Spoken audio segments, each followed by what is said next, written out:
ওজন বেড়ে গেলে অনেকে দুশ্চিন্তায় পড়ে যান। ফিটনেস ঠিক করতে কেউ জিমে যাওয়া শুরু করে, কেউ আবার ওজন কমানোর ড্রাগও নেয়। কিন্তু যুক্তরাজ্যে এই ওজন কমানোর ইনজেকশন নিয়ে গত 4 বছরে 18 জনের মৃত্যু হয়েছে।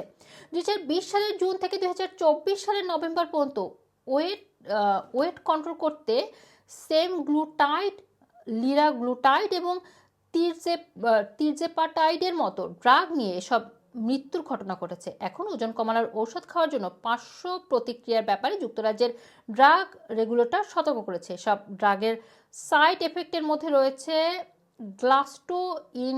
গ্লাস্টোইনের সমস্যা, বমি এবং ডায়রিয়া। এছাড়া গলব্লাডার ডিসঅর্ডার এবং আরও অনেক সমস্যা দেখা দেয়। মারা যাওয়া এই 18 জনের মধ্যে 10 জন ওজন কমানোর ঔষধ নিয়েছে এবং বাকি 8 জন ডায়াবেটিসের ট্রিটমেন্টের জন্য ড্রাগ নিয়ে মারা গেছে। এখন medicine and health care product regulatory agency ডাক্তারদের এসব ড্রাগ রিকমেন্ড করার ব্যাপারে সতর্ক করেছে। জানা গেছে অনেক রোগী ডাক্তারের পরামর্শ ছাড়াই অনলাইন ফার্মেসির মাধ্যমে এসব ড্রাগ অর্ডার দেয়। অনলাইনে ড্রাগ বিক্রির এই ব্ল্যাক মার্কেট রেগুলেটরি সংস্থার নিয়ন্ত্রণে না থাকায় খুব সহজেই বিজ্ঞাপন দেখে রোগীরা ড্রাগ কিনছে। লর্না এডগার নামের এক নারী একটি রেজিস্টার্ড ফার্মেসি থেকে অনলাইনে ওজন কমানোর ইনজেকশন কেনেন।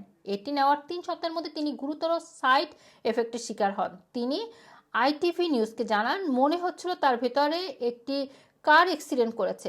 তিনি বাথরুমের মেঝেতে পড়ে যান এবং চিৎকার করতে থাকেন। তিনি কোনো নড়াচড়া করতে পারছেন না। ইনজেকশনের প্রভাবে এডগারের মারাত্মক প্রদাহ সৃষ্টি হয়। পরবর্তীতে 5 দিন হাসপাতাল থেকে এবং কয়েক মাস চিকিৎসা নিয়ে তিনি সুস্থ হন। সুস্থ হওয়ার জন্য মিসেস এডগারকে তার গলব্লাডার অপারেশন করতে হয়। এখন তিনি দীর্ঘস্থায়ী বয়েল বা অন্ত্রের সমস্যা নিয়ে বেঁচে আছেন। এডগার জানান, ওজন কমানোর ওষুধকে অনেকে মিরাকেল ভাবলেও এসব ড্রাগের পার্শ্ব প্রতিক্রিয়া সম্পর্কে জেনে সিদ্ধান্ত নিতে হবে। বিশেষজ্ঞরা বলছেন, ওবেসিটি কিংবা টাইপ 2 ডায়াবেটিস ট্রিটমেন্টের জন্য ব্যবহৃত এসব ঔষধের সুবিধার চাইতে ঝুঁকি বেশি। তাই সবাইকে সতর্ক থাকতে হবে। রুমানা রাখি, রানা টিভি, লন্ডন।